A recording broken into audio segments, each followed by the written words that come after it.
നമസ്കാരം. ഞാൻ Sukumari, Austro service ഗ്രൂപ്പിൽ നിന്നും. ഇന്നത്തെ വിഷയം ശംഖാഭിഷേകം എന്ന വിഷയമാണ്. ഇത് എന്തിന്, ആർക്ക്, എവിടെയാണ് ചെയ്യേണ്ടത്, അതിൻ്റെ ഫലപ്രാപ്തി എന്ത് എന്നതിനെ പറ്റിയാണ് സംസാരിക്കുന്നത്. ശംഖാഭിഷേകം ശിവഭഗവാന് ശംഖിലൂടെ മന്ത്രോച്ചാരണത്താൽ ജലധാര ചെയ്യുക എന്നതാണ്. ഇതൊരു സ്വാത്വിക കർമ്മമാണ്.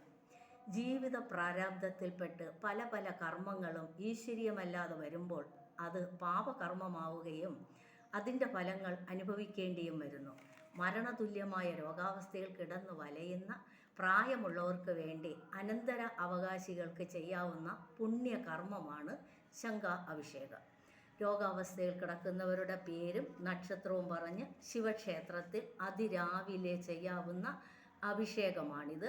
11 ശനിയാഴ്ചകളിൽ ഓരോന്ന് വെച്ച് 11 നടത്തേണ്ടതാണ്.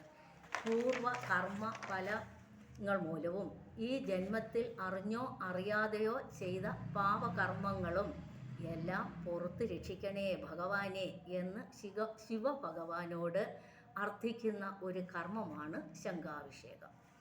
രോഗശയ്യയിൽ ദീർഘനിശ്വാസത്തിലും ദുരിതപൂർണവുമായി വലയുന്നത് തന്നെ കർമ്മഫലം അനുഭവിക്കാൻ വേണ്ടിയാണ്.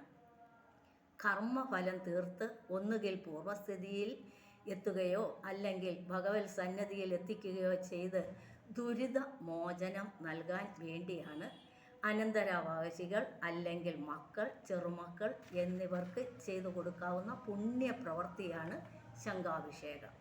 ശംഖാഭിഷേകം 11 ശനിയാഴ്ചകളിൽ നടത്തുന്ന കാലയളവിൽ അവനവൻ ചെയ്ത പാപകർമ്മത്തിൻ്റെ കാഠിന്യമനുസരിച്ച് അനുഗ്രഹം കിട്ടി മോക്ഷപ്രത്യയം പ്രാപിക്കാം.